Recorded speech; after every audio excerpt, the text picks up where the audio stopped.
Hello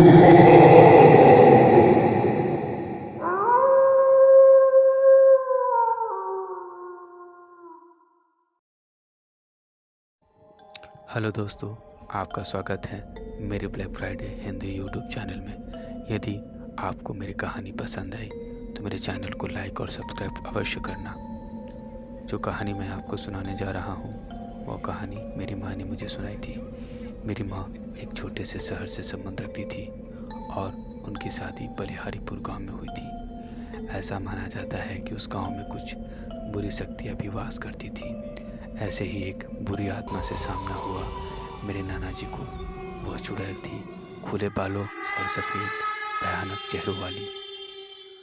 ठंड का समय था, शहर में घना कोहरा छाया हुआ था। मेरे नाना एक बड़े अधिकारी थे। रोज की तरह उस दिन जब मेरे नाना जी अपना काम खत्म कर दफ्तर से घर की ओर जाने लगे तो रास्ते में उन्हें पड़ने वाला बाजार से वह कुछ सामान लेने के लिए रुके। उनके बाकी साथी आगे चले गए और वो पीछे छूट गए। सामान लेते लेते उन्हें टाइम का पता ही नहीं चला और जब नाना जी अपनी घड़ी देखी तो टाइम देखकर उन्हें लगा कि आज घर पहुंचने में बहुत देर हो जाएगी। उन्होंने सोचा जंगल के रास्ते अगर जाऊं तो जल्दी ही घर पहुंच जाऊंगा, इसलिए उन्होंने जंगल की ओर गाड़ी घुमा ली। काफ़ी अंधेरा हो गया था। नाना जी तेज गति के साथ गाड़ी चला रहे थे, लेकिन उनकी गाड़ी के आगे एक औरत आ गई।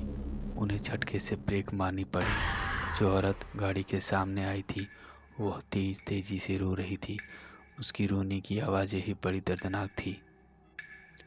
नाना जी को लगा कि वह औरत जरूर किसी मजदूर की पत्नी होगी जो रास्ता भटक गई है। रास्ता सुनसान था, इसलिए उन्होंने सोचा कि इस महिला की मदद की जाए।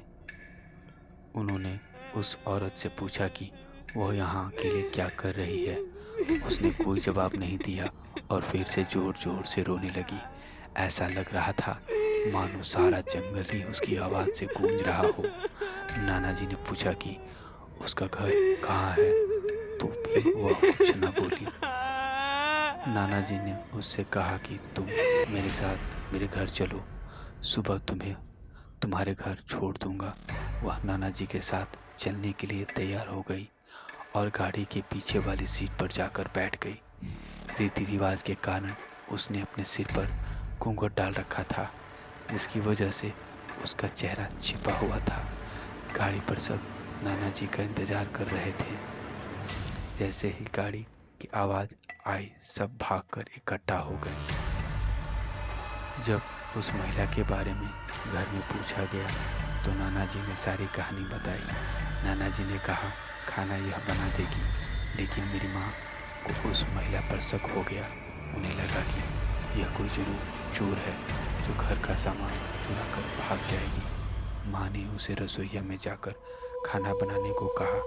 वह बिना कोई जवाब दिए वहाँ से चली गई। रसोइया में से अजीब सी आवाज़ें आ रही थी जो बड़ी ही दर्दनाक और भयानक डरावना सा लग रहा था। रसोइया में सारा सामान रखवा कर मेरी माँ ने उसे कहा कि सब भूखे हैं, इसलिए जल्दी खाना बना दो। उसे रसोइया में भेज तो दिया, लेकिन माँ का मन अभी भी शांत नहीं हुआ था। 10 मिनट बाद जब माँ रसोइया में पहुंची तो देखा अभी वो औरत थैले से मछलियाँ निकाल रही थी। यह देखकर माँ को गुस्सा आ गया। उन्होंने उससे बोला कि अभी तक तुम खाना नहीं बनाया शुरू किया, कब बनेगा और हम कब खाएंगे। महिला का चेहरा अभी भी ढका हुआ था, इसलिए किसी ने उसका चेहरा नहीं देखा था।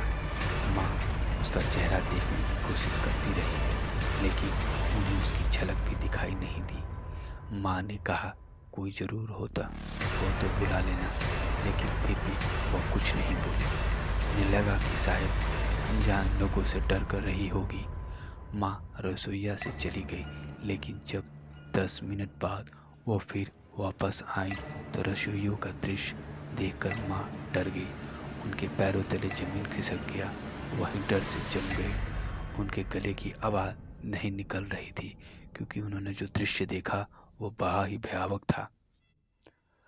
माँ ने देखा वो औरत रसोइया के स्लैब पर बैठकर कच्ची मछलियाँ खा रही थी। सारी रसोइया में हड्डियाँ और मांस के टुकड़े बिखरे पड़े थे। उस सिर का घूंघट भी उतरा हुआ था। उसका चेहरा बेहद ही खौफनाक था। बाल बहुत ही बड़े और नाखून एकदम काले दिखाई दे रहे थे, जैसे मानो उसकी आंख से खून निकल रहा हो। वो मछलियों को खाने में मगन थी, इसलिए उसका ध्यान माँ पर नहीं गया। माँ भी चिल्लाई नहीं कि कहीं वो और ज़्यादा खतरनाक ना हो जाए। माँ ने एक थाल उठाया और वह चूल्हे से जलता हुआ कोयला उठाकर उसकी तरफ दौड़ी।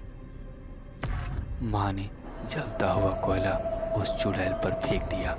आग की जलन की वजह से वह डाइन तेज तेजी से रोने लगी और चिल्लाने की आवाज़ निकालने लगी। उसकी आवाज़ सुनकर घर के सारे लोग इकट्ठा हो गए। उसे आग दिखाकर घर से बाहर निकाला गया। उसकी आवाज़ इतनी तेज थी कि आसपास के लोगों का भी बाहर जमावड़ा लग गया। वह डाइन लोगों की भीड़ के हटाते हुए जंगल की तरफ दौड़ी। सारे लोग डर के मारे कांप रहे थे और मेरी माँ की हिम्मत की दाद भी दे रहे थे कि अगर उन्होंने सही समय पर कोयले से उस डाइन को भगाया नहीं होता तो ना जाने वह चुड़ैल क्या करती। दोस्तों, यदि मेरी कहानी आपको पसंद आया हो